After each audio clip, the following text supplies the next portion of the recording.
Hey everybody, this is Chapter 7, Part 3 video for 1211. The last time I spent most of the video talking about the different trends that we see and how elements change as we move across the table or up and down. This time, the last section of the PowerPoint is mainly focused on just general properties of different elements, how they're consistent between groups and that kind of thing. I think I left off last time on slide 33. Slide 33 is just a quick summary of the trends that we observe. Just be really careful when you're explaining the trends that you don't just, if I ask you to explain them, don't just repeat what you've memorized in terms of don't explain why one atom is bigger than the other just because you're moving to the right or left on the table. Okay, you've got to go into a deeper explanation on all those things. Okay, one trend that I haven't mentioned yet, but it's really simple: the metallic character. Which metallic character we talk about? There are just certain properties that metals have. It's based on how the electrons move between atoms and all that kind of stuff. You get electrical conductivity, heat conductivity, how shiny the metals are and malleable. They're just properties that we observe in certain elements. It increases as you move towards the bottom left corner and decreases as you move to the upper right, which of course is where the nonmetals are. So it makes sense that they are the least metallic elements on the table. But generally, I'm going to flip through these pretty quickly. There's the periodic table itself. You should have a real good idea of how it's laid out. Metals are on the left, nonmetals are on the upper right. I have my metalloids in the middle. Specifically, the metalloids are the ones touching the staircase line, but not all of them. Notice that aluminum is considered a metal. Polonium is also considered a metal. Astatine is considered a nonmetal. Okay, so it's generally the ones touching that line are the ones that don't truly fit into the metal or nonmetal categories, but there are some that we do go ahead and classify. Aluminum shows a lot of metallic properties, so that's why it is fully classified as a metal instead of a metalloid. So again, when we look at the periodic table, in the center we have the transition metals.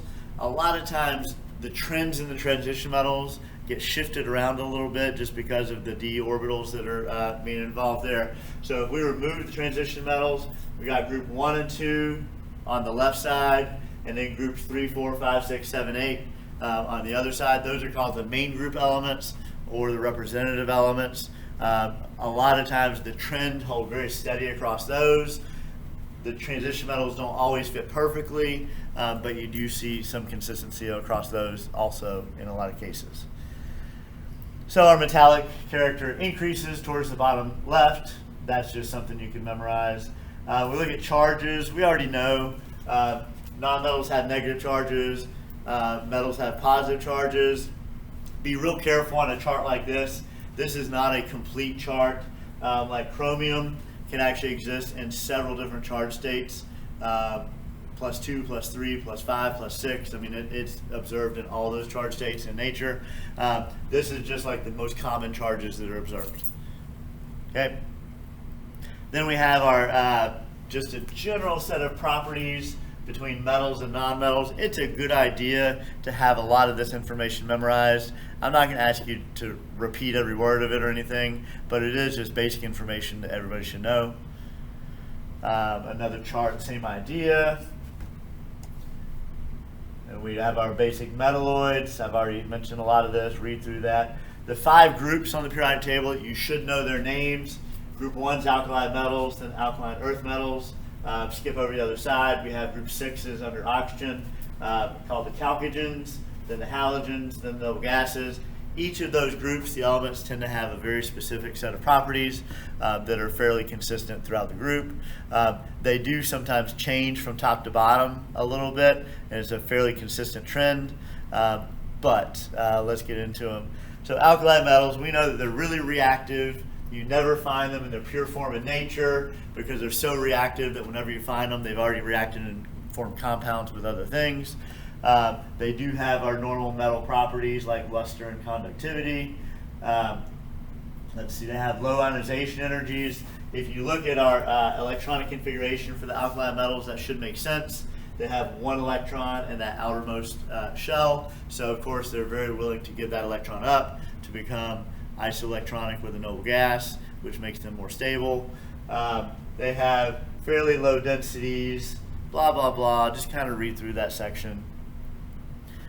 These are the ones that in class I brought in a piece of sodium and dropped it in water, and it fizzes, and then if you get to potassium, it actually catches on fire, and then if you get to down below potassium to rubidium and cesium, they actually are fairly explosive. Alkaline earth metals are similar to alkali metals. They're not quite as reactive, but they do get more reactive as they go down. They also have low ionization energies, but remember they want to lose 2 electrons, not just 1. Let's see, at the top of the alkaline earth metals, the top 2 don't really react with water very well, but as you go down, they do get to become more reactive, which an active metal is one that is very reactive in nature. And then we skip over to group 6. These are the ones related to oxygen. Now, at group 6, as you go down, the properties actually change fairly significantly. The top 3, oxygen, sulfur, and selenium, are all nonmetals, so they have non-metallic properties. Then you get to tellurium as a metalloid, and polonium is actually categorized as a metal. So there is a pretty good shift as you go down in that group, much more than some of the others. The halogens are all pretty reactive. They want to gain an electron, which if it wants to gain an electron, that means it has a negative electron affinity. So they all want to form -1 charges. If you mix them with pure metals, they actually will react to form ionic compounds. And then finally, our noble gases, they don't like to react at all. They don't want to gain electrons, they don't want to lose electrons, so they are unreactive. They exist as single atoms in nature. There's a lot of interesting stories about how the noble gases were discovered, but really that's pretty much it for the chapter. So I'm going to cut off the PowerPoint. I do have a little bit more to talk about. I'm going to switch to the chalkboard. Give me 1 second.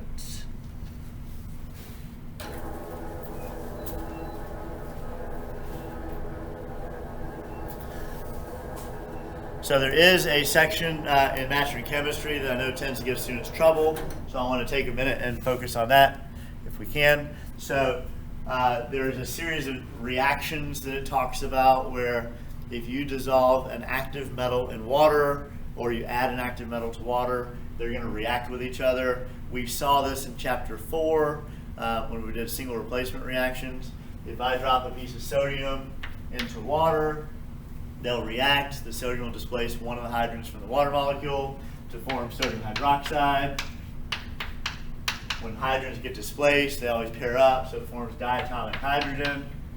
So that's H2 gas.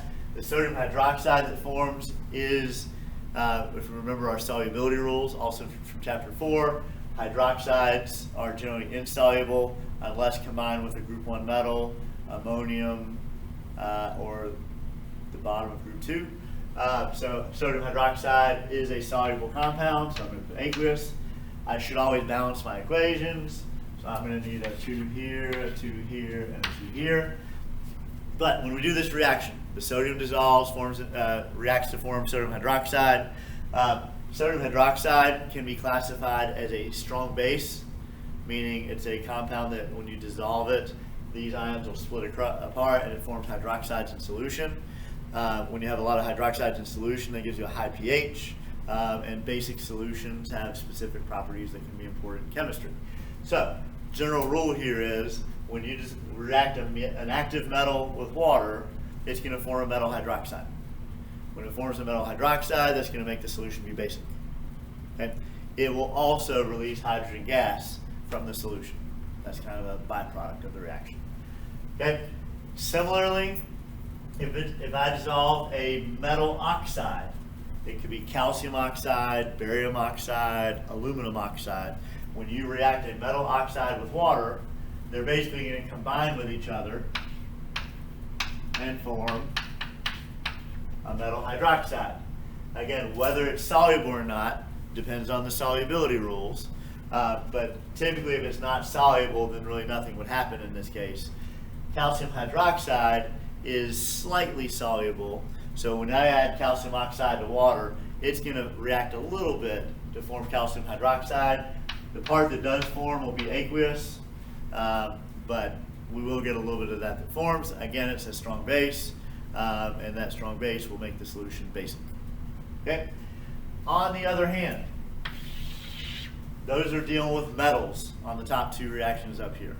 If I switch to nonmetals, reacting a nonmetal oxide with water is going to form, instead of a base, we're going to form an acid. Nonmetal oxides and water form acids. So, when I put H2O with SO3, this is pretty much a combination reaction. You have to be careful that it won't always work, but you can just combine them and get the formula. But in this case, you do.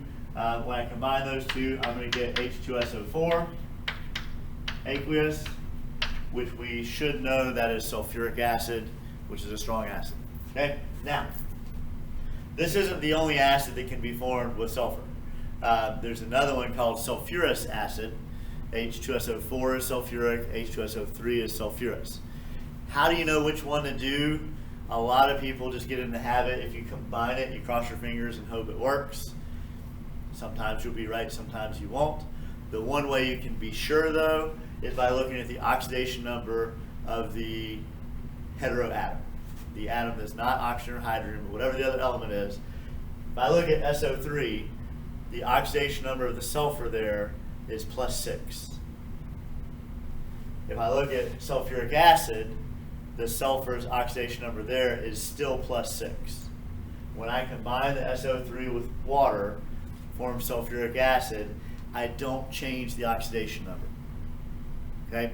Now, this reaction actually happens a lot in nature. When we, in human activities, when we burn gasoline, if there's sulfur in there, when we burn that sulfur in the gasoline, it releases SO3. The SO3 is a gas that floats up in the atmosphere, combines with water in the clouds, comes down as acid rain with sulfuric acid. Okay, same kind of thing would happen with nitrogen.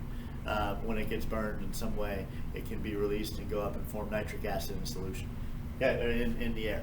So SO3 forms sulfuric acid. Another compound, though, that we could look at, SO2. In that compound, the sulfur is in a +4 charge state. Again, if I combine these two, it's going to give me H2SO3. If I do want to confirm that this is the right formula, I look at the oxidation number of sulfur. It's a +4 here. It's a +4 over here. So that one does work out. Okay? So just double check yourself to make sure that the oxidation numbers match, and then you'll know that you're correct with the acid that you formed. Okay? That's pretty much it. If you have questions, shoot me an email. Hope everybody's doing well.